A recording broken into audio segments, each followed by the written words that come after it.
Konflikts ir dabiska un neizbēgama parādība cilvēku savstarpējā komunikācijā, it īpaši darba vidē, kur saskaras atšķirīgi viedokļi, intereses un gaidas. Bieži vien konflikts nerodas pēkšņi. Tie veidojas pakāpeniski, sākoties ar neizteiktu neapmierinātību un iekšēju spriedzi. Aiz redzamajām domstarpībām jeb pozīcijām slēpjas dziļākas intereses un vajadzības, piemēram, atzinība, taisnīgums vai drošības sajūta. Ja šīs vajadzības netiek apzinātas vai saulaicīgi izrunātas, konflikts var attīstīties un kļūt intensīvāks. Šajā video tiks attēlota konflikta situācija darba vidē starp darbinieci un vadītāju, parādot konflikta attīstības posmus. Tāpat tiks parādīts, ka mediācija, kā strukturēts sarunu process, palīdz pusēm labāk saprast vienai otru un nonākt pie risinājuma. Tā, labi. Es vienkārši mēģināšu mierīgi visu izrunāt. Es negribu, lai tas izklausās kā pārmetums, es vienkārši gribu saprast. Es tiešām nesaprotu, es mēģinu saprast, ko es izdarīju nepareizi, bet es nevaru. Es strādāju pie šī projekta gandrīz gadu, es pārņēmu papildus uzdevumus, ka citi nevarēja. Es paliku pēc darba, lai viss būtu izdarīts laikā. Un es to nedarīju tāpēc, ka man kāds lika, es to darīju, jo man tas bija svarīgi. Man bija svarīgi pierādīt, ka es varu vairāk, un tad vienkārši nekas. Neviens īsti nepaskaidroja, kāpēc es netiku izvēlēta. Vienkārši lēmums ir pieņemts. Un tas, laikam, ir tas, kas visvairāk sāp. Nevis tas, ka es nedabūju paaugstinājumu, bet tas, ka man pat nepaskaidroja, kāpēc. Jo, ja es zinātu, kas man pietrūks, es varētu to mainīt, bet šobrīd man vienkārši ir sajūta, ka es neesmu pietiekama. Sveiki, Tīna, vai tu mani dzirdi? Jā, dzirdu. Tu man uzaicināji uz šo sarunu, jo vēlējies izrunāt situāciju? Jā, es gribu saprast, kas notika ar paaugstinājumu. Tas bija rūpīgi izvērtēts lēmums. Es to dzirdēju arī iepriekš, bet es īsti nesaprotu, kāpēc netika izvēlētais. Tieši kāpēc? Es paskatos uz prasībām un, godīgi sakot, es tur sevi redzu. Pieredze, projekti, papildus pienākumi, es to visu esmu darījusi. Tāpēc man tas nebija vienkārši negaidīti, tas bija nesaprotami. Kāpēc ne es? Mēs skatījāmies plašāk uz šo visu situāciju un izvērtējām dažādus kritērijus, un mēs neskatījāmies tikai uz individuālo sniegumu. Ko tas nozīmē tieši? Tas ir, mēs izvērtējām komandas dinamiku, spēju risināt sarežģītas situācijas, cilvēku stabilitāti. Labi. Tad pasakiet konkrēti, kas man pietrūkst. Dažkārt tu fokusējies tikai uz savu darbu un nespēji iejusties komandā kā kopumā. Tā nav taisnība. Es esmu palīdzējusi kolēģiem, es esmu pārņēmusi lietas, ko vajadzēja darīt arī citiem. Es esmu bijusi visu laiku komandas spēlētājs, es palikusi ilgākas stundas pēc sava darba laika. Es esmu darījusi visu un vēl vairāk. Jā, bet tas nav atspoguļojies visu laiku. Ko tas vispār nozīmē? Visu laiku tā kā atspoguļojies? Ir bijušas situācijas tieši ar komandas konfliktiem, un tajās esmu novērojusi, ka tu izvēlēs vienkārši distancēties no komandas un pievērsties tikai savam personīgajam darbam, nevis risināt situāciju komandas ietveros. Jo man bija savs darbs, kas jāizdara. Es nevaru vienlaikus darīt visu. Es nesaku, ka tev vajadzētu darīt visu, bet būvēt komandas garu, un lai tas ir stabils un tādā veidā arī spētu kopīgi veikt darba pienākumus, tas ir tas, ko mēs meklējam vadītāju lomā. Bet es nebiju vadītāja. Un man šķietas absurdi, ka mani vērtē pēc kritērijiem, kurus man pat nav dota iespēja izpildīt. Bet tev nevajag būt tajā amatā, lai parādītu savu potenciālu šajā jomā. Kā es varu pierādīt potenciālu, ja man netiek dota iespēja? Tu to vari darīt arī jau savā esošajā lomā. Bet es to arī darīju. Godīgi sakot, man ir tāda sajūta, ka mans darbs vienkārši netiek novērtēts. Es esmu darījusi vairāk nekā no manis prasīja, ilgstoši, vairākiem gadu, un tad beigās tas neko nenozīmē. Es neteiktu, ka tas neko nenozīmē. Tam noteikti ir nozīme. Mēs novērtējam tavu darbu. Bet ir tāda sajūta, ka pilnībā neviens neko nenovērtē, neko tas nenozīmē, un šie gadi vienkārši bija, ne par ko. Es šobrīd mēģinu tev izskaidrot to, ka tev vajadzētu vienkārši vairāk iesaistīties komandas garā, komandas gara veidošanā. Un tas nenozīmē, ka tev ir jābūt uzreiz vadītājas lomā, lai to darītu. Un es tevī nesaskatīju šādu potenciālu. Bet man ir tāds sajūta, ka jūs vienkārši nemēģināt vairāk paskaidrot, tieši vienkārši pateicāt pāris vispārīgas lietas, un ar to viss beidzās. Es konkrēti tev pateicu lietas, kuras es nesaskatīju tevī kā vadītāja lomā. Tieši kā tu domā ar to? Man vienkārši sāk likties, ka šis lēmums nav līdz galam objektīvs. Tieši kāpēc tu par to tā domā? Tas, ka dažreiz tiek izvēlēti cilvēki, kuri vienkārši ir ērtāki. Kā to saprast? Nevis tie, kuri reāli dara visvairāk, un jā. Tā nav taisnība. Bet paskatieties uz rezultātu. Cilvēks ar mazāku pieredzi tiek paaugstināts. Pieredze nav visus, ko mēs skatījāmies. Tad kas ir? Spēja nepateikt neko pretī? Spēja neradīt lieku spriedzi komandā, tā kā jūs šobrīd to darat. Tātad jūs sakat, ka es esmu problēma? Es saku, ka tavs komunikācijas veids dažkārt sarežģīja situācijas. Es vienkārši pasaku, ko domāju. Veids, kā tu to dari, nevienmēr palīdz situācijai. Varbūt tāpēc, ka man rūp rezultāts. Bet tas nenozīmē, ka citiem nerūp. Bet viņi kaut kā uzreiz tiek pa priekšu.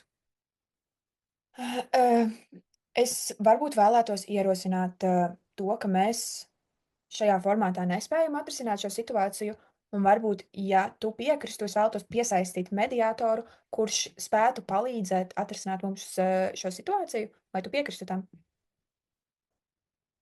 Nē, mēs varam piesaistīt mediātoru, varbūt beidzot man būs spēja pateikt, kā es jūtos, un beidzot arī jūs dzirdētu, ko es cenšos pateikt. Es jau mēģināju tev paskaidrot šo lēmumu, bet tas no tavas puses netika pieņemts. Tad tu piekrīti mediātoram? Mediātoram? Jā, mediātoram. Jā, labi, jo šādi mēs vienkārši iestrēgsim. Labi, paldies jau tev par šo esošo sarunu, un tad tiksimies sarunā ar mediātoru. Jā, labi, tiekamies. Paldies! Šīs sarunas redzams, ka konflikts starp Tīnu un Montu jau ir sasniedzis eskalācijas posmu. Komunikācija kļūst emocionālāka, puses sāk aizstāvēt savas pozīcijas, un saruna pāriet no problēmas risināšanas uz savstarpēju uztveres aizstāvēšanu. Tīnas reakciju lielā mērā ietekmē viņas personība. Viņa ir analītiski orientēta ar augstu vajadzību pēc skaidrības un taisnīguma. Viņai ir svarīgi saprast konkrētus kritērijus un iemeslus, tāpēc viņa uzdod tiešus jautājumus un cenšas loģiski izprast situāciju. Vienlaikus viņā dominē holēriķa iezīmes – mērķtiecība, tiešums un neiecietība pret netaisnību, kas konflikta laikā pāriet asākā un konfrontējošākā komunikācijā. Papildus tam parādās arī melanholiķa iezīmes, kas izpaužas kā jutīgums pret novērtējuma trūkumu un iekšējs pārdzīvojums. Savukārt Montas komunikāciju nosaka mierīgāks, vairāk uz stabilitāti orientēts temperaments. Viņā dominē flegmatiķa iezīmes, nosvērtība, kontrole un vēlme saglabāt līdzsvaru. Viņa izvairās no tiešās eskalācijas un fokusēs uz sistēmu un komandas kopējo darbību.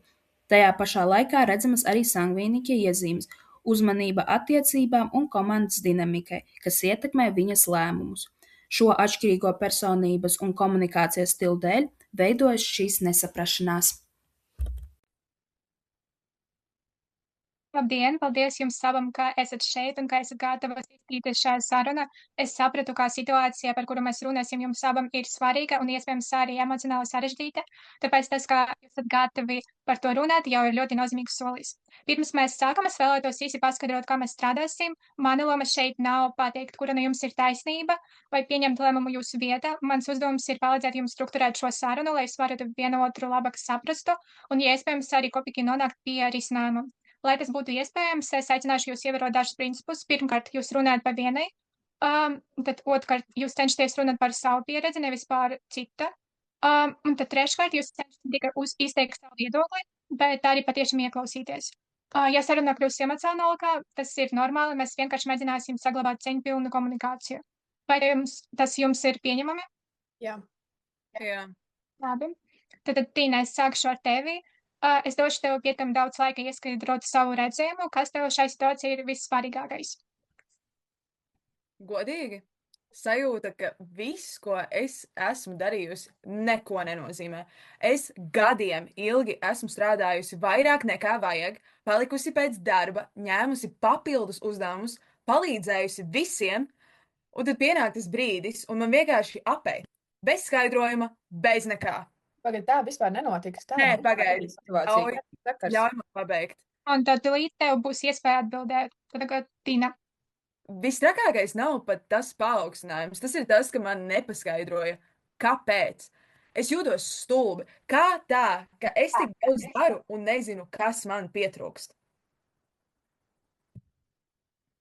Labi, tad Tīna, ja es pareizi sapratu, tu jūties ne tikai nenovērtēta, bet arī apjukusi, jo tev netika dota skaidrība. Jā, tieši tā. Un tas liek domāt, varbūt es vispār nekam nedaru šajā līmenī. Tad, Monda, kā tu redzi šo situāciju? Es saprotu, ka Tīna ir vīlusies, bet šis lēmums vispār nebija personisks. Man vienkārši bija jāpieņem lēmums, un es to izdarīju. Man ir jādomā par visu komandu, ne tikai par vienu cilvēku. Un tieši tāpēc tas ir tik sarežģīti. Es redzu, Tīna, tavu ieguldījumu, bet šī loma prasa stabilitāti, lēmumu pieņemšanas brīdienā un konfliktu vadīšanu, ko es vienkārši tevī nesaskatīju. Un man nebija pārliecības, ka tu esi gatavs šādam amatam. Bet es neesmu viens cilvēks. Es esmu tā komanda. Tu man nekad neesi to teikusi. Jo varbūt es baidījos, kā tu to uztversi. Nu, redzi, kā es to uztveru tagad. Labi, tad šis ir svarīgs brīdis. Jūs abas patiesam sākat kaut ko ļoti nozīmīgu, tikai cita valoda. Tīna grib saprast un justies novērtēta. Monta grib būt pārliecināta, ka komanda būs drošas rokas. Tad tas nav pretējas lietas. Tīna, kas tev īstenībā nozīmē novērtējums? Tas nozīmē, ka es esmu svarīga, ka es neesmu viegli aizvietojama un ka man ir nākotne šeit. Un tā tev?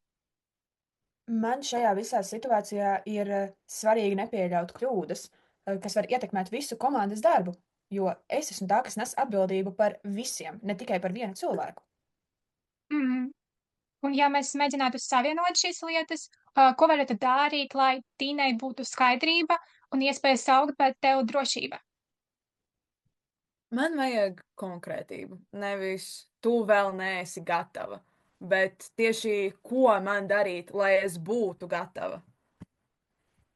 To es tev varu dot, kā jau iepriekš mūsu sarunā, pirms mediatoru iesaistīšanās, es tev teicu lietas, kurās es saskatīju problēmas. Tie ir konkrēti kriteriji, skaidrs attīstības plāns mēs varam izveidot kopā vēlāk, un tad arī pēc tam regulēt sarunas. Un ne tikai vienreiz gadā. Nē, es jau teicu, regulāras sarunas. Ja man tas būtu bijis agrāk, šī saruna droši vien izskatītos citādi. Jā, visticamāk. Labi, tad kā jums izklausās šīs kā nākamais solis? Godīgi sakot, tas ir viss, ko es gribēju. Skaidrību. Un es gribu, lai tu tiešām tur nonāc, nevis vienkārši mēģini. Tad mēs to varam izdarīt. Es domāju, ka mēs to varam, ja mums ir kopīgas sarunas. Labi, tad šodien mēs ne tikai izrunājam konfliktu, mēs arī uztaisījām plānu, un tas jau ir diezgan labs sākums. Tad paldies jums abam par šo sarunu, un es ceru, ka tā bija lietderīga. Paldies jums! Jā, paldies jums! Visu labu! Visu labu! Konflikti darba vidē ir neizbēgami. Tie ir nozīmīgs informācijas avots par neapmierinātām vajadzībām, komunikācijas trūkumiem un organizācijas iekšējām dinamikām. Svarīgākais nav izvairīties no konflikta, bet gan saprast, kas slēpjas aiz dalībnieku pozīcijām. Šajā gadījumā redzams, cik būtiska ir pārēja no pozīciju aizstāvēšanas uz interešu izpratni. Kamēr komunikācija balstās tikai uz kuram ir taisnība, konflikts pastiprinās. Savukārt, kad uzmanība tiek pievērsta, kāpēc tas ir svarīgi, parādās iespēja veidot dialogu un meklēt risinājumus. Tāpat būtiska loma ir komunikācijas stilam un personības iezīmēm. Atšķirīgs domāšanas un reakcijas veids var ne tikai radīt nesaprašanos, bet arī pastiprināt konfliktu, ja tas netiek apzināts. Mediācija šeit darbojas kā instruments, kas palīdz strukturēt sarunu, mazināt emocionālo spriedzi un atjaunot savstarpējo sapratni. Tā parāda, ka efektīva konfliktu risināšana nav spontāna, bet gan balstīta uz konkrētām metodēm un pieejām. Tāpēc būtiskākais secinājums ir: konflikts pats par sevi nav problēma. Problēma ir veids, kā mēs to risinām, un tieši tur sākas iespēja to pārvērst par izaugsmi.